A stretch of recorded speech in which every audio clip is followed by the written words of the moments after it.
This coronavirus is unbelievable. But no matter how much damage this coronavirus does around the globe, let me be clear. Coronavirus can't erase your success. No way.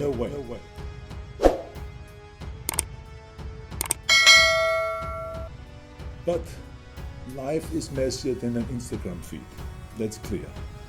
I can promise you this virus won't be the last obstacle that you face.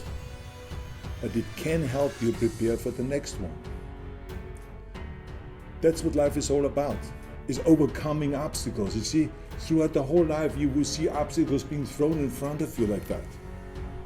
I mean, let me just tell you a brief story about the biggest obstacle that I faced just 2 years ago, literally 4 months before shooting Terminator 6 Dark Fate. I got a physical. I went to the doctor and he checked me up. That's what you always do before you start a movie.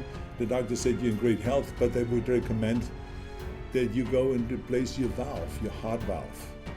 It's leaking blood. So I said, well, I'm not going to have open heart surgery now 4 months before shooting Terminator. Are you crazy? I was just in the middle of working out really with heavy weights and everything, getting ready, doing my stunt training and everything. I'm not going to go now and have open heart surgery. And he says, no, the technology has changed. This is not anymore open heart surgery. This is a non-invasive surgery, but it goes through your artery in the bottom, go up to your heart, replace the valve, and the next day you go home. And then a week later you can continue with your regular training. And then I remembered that a friend of mine, a 90-year-old producer, had the procedure done just recently. And I said to him, wait a minute, 2 days after the procedure he was there at a meeting in the studio in Hollywood, and he looked fantastic. So I said, okay, I do it. So after I woke up from that surgery, I woke up 16 hours later instead of 4 hours. And there was a tube sticking out of my mouth. And then the doctor moved forward and he took the tube and ripped it out of my throat. And I was coughing violently, and he said, just keep coughing, he says, and then let us tell you what happened. So then he told me that they had to do an emergency surgery, that something went wrong during this kind of non-invasive procedure, and then it became very invasive. They said that they broke through the heart wall and there was internal bleeding, and I could have died if they didn't open up my sternum and then do open heart surgery. So imagine, a day before I was in the hospital, I was training really hard for Terminator 6, and now all of a sudden he's telling me that they were saving my life. Then he goes on and he says, you're not out of the woods yet. There's another danger. There's still patients in our heart unit here that after heart surgery pass away, die because, not because of the heart surgery, but because of the lung. They get pneumonia. So we are really worried about you getting pneumonia. He says the only way you can really protect yourself is to do breathing exercises. Here's a plastic to breathe into that all the time throughout the whole day, and then start walking, get up and walk around with the walker. Now all of a sudden I had to go and make myself get out of the bed and start walking with that walker. I did the first 10 steps like an old man. It was unbelievable, but I tell you one thing, my usual principles worked. Because I was visualizing right away that I'm going to be on the date, August 1st, I will be on a set and I will be shooting Terminator. And I will be doing my fight scenes and everything that it requires. That's what I was shooting for. So I started declaring little victories. After I did the first 500 steps with the walker, I declared victory. After I had an appetite again, to eat normal, I declared victory. Then I was discharged to go home, out of the hospital finally, and finally I could train again with the light weights. Then I could train with heavier weights. But you know something? I always had a very clear vision of me being on that set of Terminator on August 1st, exactly the day when I was supposed to be there. Very clear vision, and I concentrated on that vision, and everything that I did, my walking and my breathing exercises and the weightlifting and everything like this was going towards that vision to make that a reality. So sure enough, comes August 1st, I'm there in Budapest on a set of Terminator 6 and battling it out with the new Terminator, the more sophisticated Terminator, the Rev 9. We had the fight scene. kicking each other and punching each other and rolling around and falling down the steps and on and on and on. It was the most wild kind of a fight scene than you can imagine. We did this for 2 days. The director, Tim Miller, came up to me after these 2 days and he said to me, "This is Arnold, you're a machine." I said, "No, I'm just back." But the reason why I'm telling you all this is because no matter how successful you are, life will throw obstacles in your path. Like it was with my heart surgery, or like with your graduation now. But if you have a very clear vision, like I talked about earlier, of exactly what you want to do and who do you want to be, you can go and find a way around all of these obstacles. Because I had a very clear vision, I was able to find a way around and to get right there and to do my movie.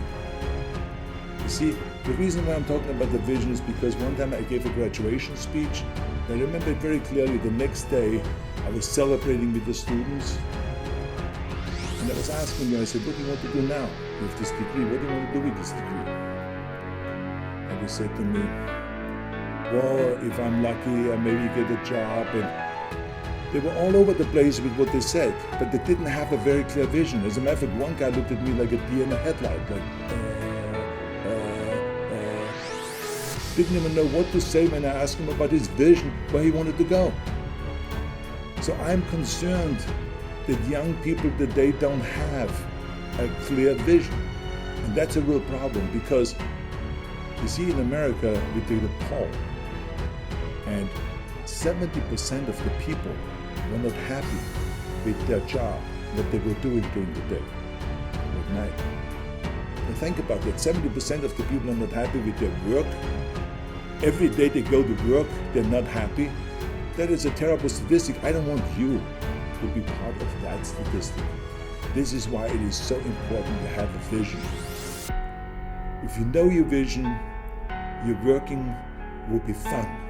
You see, when you have a vision, then it's not a grind anymore to go towards your vision and the work that you're doing. And this is why people ask me all the time, I said, "Arnold, we saw you in Pumping Iron, and we saw you smiling all the time and being happy." And the other guys all had kind of serious faces and looked very intense. And I said to them, that was because I was happy to work out. I smiled because I was looking forward to every 500-pound squat, every 700-pound deadlift, every crunch, every chin-up, every curl, every squat, everything. Because every rep brought me closer to my vision. Every weight that I lifted brought me one step closer to that vision of becoming the Mr. Universe, the greatest bodybuilder of all time. If you only remember one thing today, it is you must have a very clear vision. You must develop that very clear vision. Ask yourself, who do you want to be? Not what, but who. You see, a disaster can change what you are. It can steal jobs and force you inside. But it is who you are that rises in the face of adversity.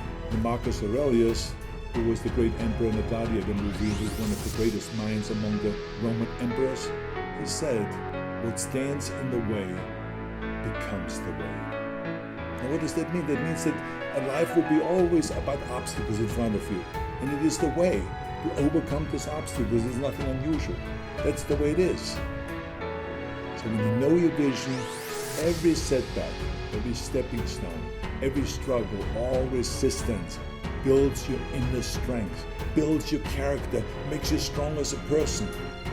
You see, your mind is no different than your body. I mean, I could be doing curls like this with no weights all day long, nothing will happen to my arm. But as soon as I put a weight into my hand and there is a resistance, now the bicep will respond and it will grow, it will get bigger, it will pump up, and the arms will get stronger.